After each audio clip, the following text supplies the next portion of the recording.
یہ ایک ایسے آدمی کی کہانی ہے جو بڑے پستہ حال، مطلب غریب جس کو کہیں گے، غریب حال میں. ایک تو ہوتا ہے غریب، ایک ہوتا ہے بہت غریب. آئے ہائے ہائے. یہ بہت غریب ہے. اب اس غریب کے یہاں ایک جوان بچی بھی ہے جس کو اس نے رخصت کرنا ہے، اس کے ہاتھ پیلے کرنے ہیں. یہ کسی باپ سے پوچھا جائے کہ وہ بچیوں کو رخصت کیسے کرتے ہیں، ایک تو کلیجے پہ پتھر رکھ کر، اور دوسرا ان سب کا انتظام کر کر کے جو ان کے سامنے والوں کی ڈیمانڈ ہوتی ہے. بہرحال تو میں یہ ماموں ماموں کر کے مشہور ہے ہمارے، یہ پی آئی بی کالونی کراچی میں ہے، ہمارے پی آئی بی کالونی میں جی. یہ ہم جب تینٹی سے جائیں گے تو اندر جا کے پی آئی بی کالونی آتی ہے. ہاں جی. یہ وہاں کا قصہ ہے. تو ماموں بیچارے بڑے غریب، بیٹی کی شادی کی ڈیٹ دے دی، شادی کے دن قریب آنے لگے. اب یہ سوچ رہے ہیں کہ میں نے ڈیٹ تو دے دی، اللہ رب العالمین کہ میں کھانے کا انتظام کیسے کروں گا. بہرحال گھر میں جو بچے ہوتے ہیں، کزنز وغیرہ ہوتے ہیں، رشتہ داروں کے بچے ہوتے ہیں، وہ سب گھر میں جمع ہو گئے. گھر میں ٹاک ٹوک ہلا گلا شروع ہو گیا. ایک ہفتے پہلے بیچارے آ رہے ہیں جا رہے ہیں لوگ. اب چونکہ غریب ہے لیکن وہ یہ چاہتا ہے کہ اپنی بچی کو تمام چیزیں، یعنی جو ہوتا ہے کہ مہندی کی ایک رسم ہوتی ہے، ویسے نہیں کر سکتے جس سے ہڑا ہڑی مہندی ہو رہی ہے، اس میں ایک چھوٹی سی مہندی رکھ لی جائے. ایک چھوٹی سی مہندی گھر میں ہی رکھ لی. گھر میں رشتہ داروں کے بچے وغیرہ سب موجود ہیں، گھر میں مہندی رکھ لی. شور شرابہ ہو رہا ہے، شام سے ہی شروع ہو گیا. رات گئے، رت جگہ ہو رہا ہے کیونکہ دوسرے دن شادی ہے. اب رت جگہ ہو رہا ہے تو کیا ہوتا ہے کہ گھر میں، جہاں ماموں کا جو گھر ہے، اس گھر کے بیچ میں ایک گھنا درخت ہے، نیم کا درخت. احمد ذرا سننے والی بات، اس نیم کے درخت کے نیچے وہ بچے، کوئی 2:30-3 بجے کا ٹائم، اور ڈھول بجا رہے ہیں اور شور کر رہے ہیں بری طریقے سے. بچوں نے شور، شادی کا گھر ہے، شادی کے گھر میں تو شور ہوتا ہے، بالکل ہلا گلا ہوگا. لیکن چونکہ ماموں جو ہیں وہ بڑے سمجھدار ہیں، ماموں گھر میں داخل ہوتے ہیں اور بچوں کو ڈانٹتے ہیں کہ بس بہت ہو گیا، کر لی نا، خوشی ہو گئی نا، کر لیا شور شرابہ، بجا لیا ڈھول، بس. تو شادی کے گھر میں تو ایسے ہی ڈھول بول ہوتا ہی ہے، ظاہر ہے شور شرابہ ہوتا ہے، ڈھول ڈمک بج رہے ہوتے ہیں. تو ماموں نے کہا کہ بس مت بجاؤ. بچوں نے کہا کہ ماموں آج آخری رات ہے، رت جگہ ہو رہا ہے، ہمیں بجانے دیں، اور پھر ہم تو گھر کے ہی لوگ ہیں، یہاں ہے کون دوسرا جس کے لیے آپ منع کر رہے ہیں. ماموں نے کہا بیٹا میری بات سنو، ضروری نہیں ہے کہ کوئی نظر آئے. کچھ چیزیں ایسی بھی ہوتی ہیں جو دکھتی نہیں لیکن موجود ہوتی ہیں. تو وہ جو موجود ہوتی ہیں ان چیزوں کا خیال رکھنے کے لیے میں تم سے کہہ رہا ہوں کہ بند کرو. ہو سکتا ہے کہ ان کے آرام کا ٹائم ہو. رات کے 2:30 بجے کا ٹائم ہے، رات کے 2:30 بجے کا ٹائم ہے. نیم کے درخت کے نیچے بچوں کی یہ بات سمجھ میں آ جاتی ہے. بچوں نے ڈھول تماشا بند کر دیا. اب چونکہ شادی کا دن ہے، نیکسٹ ڈے، اگلے دن بارات ہے. ماموں نے کھانے کا ارینج کرنے کی بڑی کوشش کی لیکن ہو نہ سکا.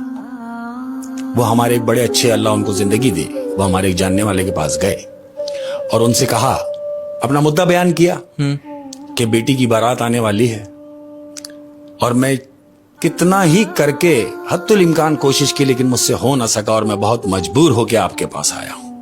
انہوں نے کہا بولے کہ مجھے 100 آدمی کے کھانے کا ارینج کر دیں. 100 آدمی کے کھانے کا 100 آدمی کے کھانے کے لیے ارینج کر دیں، میں آپ کا یہ آسان ساری زندگی نہیں بھولوں گا. انہوں نے کہا ارے ماموں، جب آپ کو ہم ماموں کہتے ہیں تو آپ نے اتنی دیر کیوں کی؟ آپ پہلے ہی آ جاتے. دیکھو ہیں لوگ ابھی دنیا میں، ایسی بات نہیں ہے، دنیا میں لوگ اچھے لوگ بھی ہیں. انہوں نے کہا پہلے ہی آ جاتے. ماموں کو تسلی ہوئی. ماموں نے ان کا شکریہ ادا کیا اور ماموں وہاں کو ان کو ایڈریس دے کے وہ چلے گئے. اب جن کے پاس وہ گئے تھے انہوں نے بجائے اس کے کہ 100 آدمی کے کھانے کا کرتا ہے ارینج، اس نے 150 لوگوں کے کھانے کا ارینج کیا اپنی طرف سے. یعنی 50 لوگ بڑھا دیے کہ ہو سکتا ہے لوگ زیادہ بھی آ جائیں. احمد 150 لوگوں کا کھانا وہاں پہنچایا گیا. بارات آئی. اب جب بارات آئی ہے تو ماموں تمبو میں کھڑے ہوئے ہیں. محلے میں ہی تمبو لگایا، محلے میں ہی تمبو لگایا ہے، وہیں بارات آئی ہے. ماموں تمبو میں کھڑے ہوئے، 100 لوگوں کا کھانا کرایا تھا ماموں نے. ماموں کیا دیکھتے ہیں کہ شادی میں 400 لوگ موجود ہیں. بارات کے ساتھ جو ہیں 400 لوگ ہیں، تقریباً 400 لوگ وہاں موجود ہیں. ماموں یہ دیکھ کے ان کی تو لائٹ چلی گئی کہ اتنے لوگ تو میں نے بلائے نہیں ہیں. اور لڑکی کا باپ ہے تو عزت بھی گاؤں پہ لگ جائے گی. وہ یہ سوچ رہا ہے اللہ پاک کہ اتنے لوگوں کو میں کھانا کیسے کروں گا. اس کے تو رنگ اڑا وہ گیا۔ یہ سوچ سوچ کے ماموں پریشان ہے. ہاں اب لڑکی والوں کی طرف سے نکاح ہوا, سارے معاملات ہوئے. لڑکے والوں کے بھائی کھانا کھول دیں, ہاں بھائی کھانا کھول دو. کھانا کھلا, ایک دیگ خالی, ہاں دوسری دیگ بھی خالی, تیسری دیگ بھی خالی. اتنے میں کیا دیکھتا ہے کہ ماموں کے پاس ایک شخص آیا ہے اور ماموں سے آ کے کہتا ہے کہ اگر آپ کی اجازت ہو تو میں چوتھی دیگ بھی کھول دوں. تو ماموں نے اس کی طرف دیکھا حیرت سے اور یہ سوچا کہ شاید یہ پکوان والا ہے. تو ماموں نے اس سے کہا کہ چوتھی دیگ کھول دوں. اس نے بولا تم نہیں سمجھو گے. وہ بول کے اندر گیا اور چوتھی دیگ سے بھی کھانا کھلا. چوتھی دیگ چوتھی شخص لے کر دیگ آ سے گیا۔ بھی کھانا کھلا. ماموں یہ دیکھ رہے ہیں کہ یہ تو 150 لوگوں کا کھانا تھا. یہ لوگ کھا رہے ہیں رچ کے, اور کھانا ختم نہیں۔ کھانا ختم نہیں ہو رہا. 400 افراد نے کھا لی بریانی۔ 400 افراد وہ بریانی کھا رہے ہیں اور رچ کے کھا رہے ہیں. احمد, اتنے میں کیا دیکھتے ہیں کہ ماموں کے پاس وہ شخص آیا اور آ کے کہتا ہے کہ ماموں میں قورمہ روٹی بھی کھول رہا ہوں. ماموں نے بولا سنو. وہ بول کے اور اندر گیا. ماموں سوچ کے یہ پریشان ہے کہ قورمہ روٹی تو میں نے بولا ہی نہیں, یہ کہاں سے چلا رہا ہے. یہ کہاں سے آ رہا ہے؟ کیا دیکھتے ہیں کہ تمبو میں قورمہ اور روٹی انٹر ہو رہا ہے. ماموں یہ دیکھ کے پریشان ہیں اور لوگ قورمہ روٹی پر بھی ٹوٹے پڑے ہیں, کھا رہے ہیں. یعنی بریانی بھی کھا رہے ہیں, روٹی بھی کھا رہے ہیں, ختم نہیں ہو قورمہ بھی کھا رہے ہیں اور وہ ختم نہیں ہو رہا. ماموں ایک کونے میں کھڑے ہوئے یہ سب منظر دیکھ رہے ہیں. لوگ رچ کے کھا رہے ہیں. کوئی 20 منٹ گزرے, وہی شخص دوبارہ ماموں کے پاس آتا ہے اور آ کے کہتا ہے اب میں میٹھا کھولنے جا رہا ہوں. یہ بول کے اور اندر چلا جاتا جبکہ میٹھا ہے ہی نہیں۔ ہے. میٹھا. ماموں یہ سوچ رہے ہیں کہ میں نے صرف ایک ڈش تھی یعنی بریانی, نہ میں نے قورمہ کہا, نہ میں نے روٹی کہی اور نہ ہی میں نے میٹھے کا کہا. وہ شخص بول کے چلا گیا. چلا گیا۔ ماموں دیکھ رہے ہیں کہ کھیر کے تھال اندر آ رہے ہیں, کھیر آ رہی ہے, لوگ کھا رہے ہیں اور رچ کے کھا رہے ہیں. ان تمام لوگوں نے وہ کھانا کھایا میٹھے کے ساتھ. تو وہ کس نے کیا تھا کھانا؟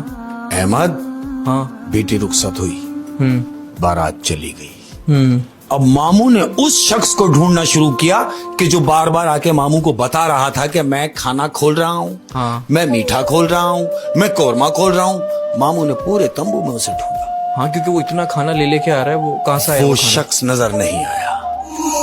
ماموں نے یہ جان کر نیکسٹ ڈے کہ میں اس شخص کا جا کے شکریہ ادا کروں کہ جس کو میں نے 100 لوگوں کے کھانے کا کہا اور اس نے اتنا انتظام کر دیا. اچھا. ماموں اس شخص کے پاس جاتے ہیں اور اس سے ہم کلام ہوتے ہیں کہ بہت شکریہ تمہارا کہ میں نے تم سے صرف 100 لوگوں کا کہا اور تم نے 400 لوگوں کے کھانے کا ارینج کیا, قورمہ بھی, روٹی بھی, میٹھا بھی, بریانی بھی. تو وہ شخص اپنی جگہ سے کھڑا ہو جاتا ہے, کہتا ہے کیا کہہ رہے ہو ماموں؟ ماموں نے بولا ہاں ایسا ہی ہے, میں یہی آپ کا شکریہ ادا کرنے آیا ہوں کہ یہ تمام لوازمات رات کو موجود تھے. جانتے ہو اس شخص نے کیا کہا؟ کیا؟ اس نے کہا ماموں آپ نے 100 لوگوں کا کہا تھا, یہ حقیقت ہے, لیکن میں نے صرف 150 لوگوں کا کھانا بھیجا اور صرف بریانی بھیجی, میں نے اور کچھ نہیں بھیجا. تو وہ شخص نہیں ملا جو یہ کروا کے گیا تھا, جو اس وقت تمبو میں موجود تھا اور وہ کھانا لے کر آ رہا تھا؟ اس شخص کو نہیں ڈھونڈا؟ وہ نہیں ملا. ماموں نے اسے بہت ڈھونڈا. ہاں. وہ بیٹی کی رخصتی کے ساتھ وہ خود بھی رخصت ہوا, کہیں نظر نہیں آیا. ملا ہی نہیں, کبھی نظر بھی نہیں آیا. ملا ہی نہیں. اور اس سے پہلے وہ کبھی نظر آیا تھا؟ کبھی نہیں, کبھی نہیں. ماموں بھی یہی کہتے ہیں کہ کبھی نظر نہیں آیا. پھر اب کیا ہوتا ہے, ہاں ماموں یہ سوچ کر کہ اس نے بھی نہیں کیا, اللہ یہ کیا کرامت ہو گئے. ماموں یہ سوچتے ہوئے گھر پہنچے. اب جب گھر پہنچے تو رات کا پہر شروع ہو گیا ہے. ماموں وہی صحن میں, وہی درخت کے نیچے حسب دستور تخت پہ لیٹے ہوئے ہیں. ماموں یہ سوچ رہے ہیں کہ اللہ یہ سب کیسے ہوا. اتنے میں درخت پہ سے ایک آواز آتی ہے کہ جب تم نے ہمارے سکون کا خیال رکھا تو ہم تمہیں کیسے بے سکون کر دیں گے. وہ کوئی جن تھا. وہ جن تھا, ایک اچھا جن, ایک نیک جن جو گھر میں موجود ہے. اور اس سے پہلے گھر کے کسی بھی معاملے میں اس جن نے انٹرفیئر نہیں کیا. لیکن جب میں اس واقعے کو سمجھ گیا ہوں, جب ماموں نے جو ہے اس جن کا خیال کیا, جب وہ بچے مہندی میں کھیل رہے تھے, شور کر رہے تھے, بچوں کو چپ کرایا. تو ہاں, بچوں کو چپ کرایا اور انہوں نے بولا کہ ہمارے علاوہ یہاں اور بھی بہت ساری مخلوق ہے نہ نظر آنے والی, ان کے سکون کا خیال کرو. یہ بات اس جن کو بہت پسند آئی اور اس نے اس کا اظہار اس سے کیا کہ دیکھو کیسے وقت پہ وہ کھڑا ہوا. کیا بات. اور ایک بات اور ثابت ہو گئی ہے کہ وہ جو ویٹر ہی کہیں گے ہم, جو کھانا لا کے دے رہا تھا, اب وہ جو کیریکٹر تھا وہ کوئی انسان نہیں تھا, وہ جن تھا جس نے وہ کھانا اس وقت پورا کیا. اوئے ہوئے